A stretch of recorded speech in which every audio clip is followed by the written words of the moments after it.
pour cette première partie, on va étudier la méthodologie pour résoudre un exercice de mécanique classique.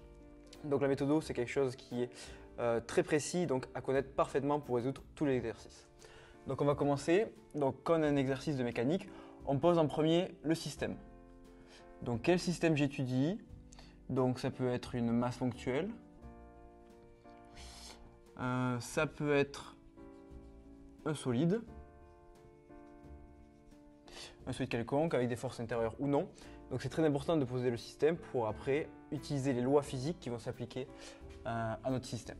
Ensuite, le référentiel. Donc vous en connaissez plusieurs, terrestre, héliocentrique, de Copernic, ou le plus souvent du laboratoire. Alors on précise s'il est galiléen ou non. Donc en deuxième année, vous verrez des référentiels non galiléens, donc on va appliquer d'autres lois. Donc galiléen ou non, ça va changer les lois physiques. Et ensuite le bilan des forces, qui vont s'appliquer au système. Donc là, typiquement, on a souvent le poids, force gravitationnelle, voilà, etc. Plein de lois. Et après, on pose une loi physique. Donc ça peut être un principe fondamental de la dynamique, ça peut être un théorème du moment cinétique ou un théorème énergétique.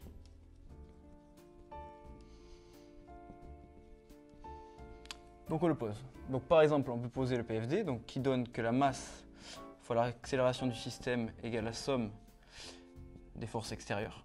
Donc je le pose tel quel, et après on va exprimer l'accélération et les forces suivant le système. Donc là, c'est la partie où on fait de la cinématique. On exprime A, donc dans une base de coordonnées, donc qui peut être cartésienne, cylindrique ou sphérique. Donc on va exprimer l'accélération et les forces aussi dans cette base de coordonnées. Et après, en utilisant la loi physique, on va faire donc la résolution. C'est-à-dire obtenir une équation différentielle ou une équation classique. Obtenir une équation différentielle ou non.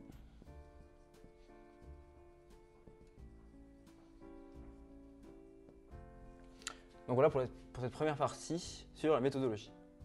Donc dans cette seconde partie, on va, dans un exemple classique qui est le pendule, détailler la méthodologie pour l'appliquer donc à un cas pratique. Donc j'ai déjà posé le système qui est une masse ponctuelle, le référentiel qui va être terrestre et surtout en précisant qu'il est galiléen. Et ensuite j'ai fait un bilan des forces, donc il y a le poids et la tension du fil. Donc le poids il va s'appliquer au centre de masse de notre système et la tension du fil comme ceci. Donc après avoir posé le système, le référentiel et le bilan des forces, on va appliquer une loi physique. Donc on peut appliquer le principe fondamental de la dynamique, ainsi qu'un théorème énergétique,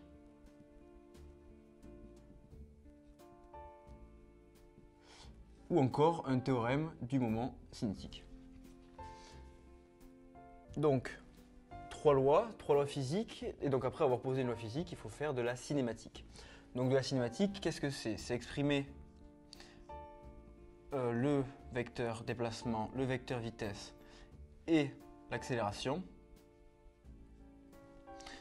dans une base de coordonnées adaptée. Ici, pour notre pendule, la base de coordonnées adaptée, ça va être une base cylindrique. Donc les vecteurs unitaires de cette base sont ici le vecteur ER et le vecteur Eθ. Donc on va exprimer le déplacement, le vecteur déplacement, le vecteur vitesse et l'accélération, ainsi que les forces dans cette base de coordonnées. Alors pour le déplacement, c'est simplement L, ER. Pour la vitesse, ça va être L, θ point, Eθ. Et pour l'accélération, ça va être moins L, θ point carré, ER, plus L, θ seconde, Eθ. Pour les forces, alors, on a la tension du fil, c'est tout simplement moins TER. Et ensuite, pour le poids, donc là, il va falloir faire une projection, enfin deux projections, l'angle θ il se retrouve aussi ici. Donc ça veut dire que P égale moins, alors simplement mg cos θ ER et moins mg sinus θ Eθ. Donc ma cinématique est terminée, je vais pouvoir passer à la résolution pour obtenir une équation différentielle ici. Donc si j'applique en premier lieu le PFD, qui est donc masse fois l'accélération, égale la somme des forces extérieures. Si je l'écris ici, ça me donne donc un système à deux équations, une équation selon ER et une équation selon Eθ. Donc selon ER, qu'est-ce que j'ai? L'accélération, c'est donc moins ml θ point au carré égale moins t, et la composante du poids, ça va être plus mg cos θ. Selon Eθ, je vais avoir m L θ seconde égale moins mg sinus θ. On voit que le mouvement du pendule va se faire seulement selon Eθ. Il n'y a aucun mouvement selon le vecteur ER. Donc c'est seulement cette équation qui m'intéresse. Si je la mets sous une forme canonique, j'obtiens θ seconde plus g sur L sinus θ égale 0. Si on se place dans le cadre des petits angles, on peut approximer le sinus θ à θ lorsque θ est très inférieur à 1. Et donc j'obtiens l'équation d'un oscillateur harmonique de pulsation égale racine de g sur L. Donc ça c'était pour le principe fondamental de la dynamique. Maintenant on peut faire de même pour un théorème énergétique. Donc on peut prendre le théorème de la puissance cinétique qui dit que la dérivée de l'énergie cinétique par rapport au temps égale la somme des puissances des forces. Donc l'énergie cinétique de notre système, c'est simplement 1 demi de m v carré. Ici c'est 1 demi de m L θ point au carré. Si je dérive l'énergie cinétique, ça me donne m L θ seconde θ point. La puissance des forces extérieures, donc la puissance de la tension du fil va être nulle puisque T est orthogonale à la vitesse. Et pour le poids, seulement la composante selon Eθ va nous intéresser. Et donc finalement la puissance du poids va être égale à moins mg sinus θ L θ point. Et là j'ai oublié un carré sur le L carré.